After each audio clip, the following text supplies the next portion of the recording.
এই মেশিনের নাম হচ্ছে রেডিও ফ্রিকোয়েন্সি ড্রায়ার, এটাকে সংক্ষেপে RFD বলে। এটা হচ্ছে ফিডিং জোন, এখানে আস্তে আস্তে ফিট করা হচ্ছে।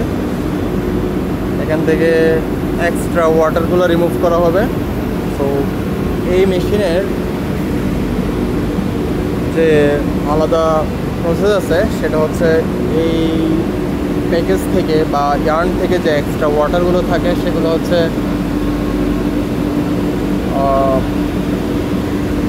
হাইড্রোজেন এবং অক্সিজেনকে বাষ্প আকারে পরিণত করে এখান থেকে রিমুভ করে। এটা হচ্ছে আউটপুট, এখান থেকে আউটপুট বের হচ্ছে। তো আমরা যদি দেখি এই ইয়ার্নের ওয়াটারের পরিমাণ খুব কম, এটা হচ্ছে আউটপুট।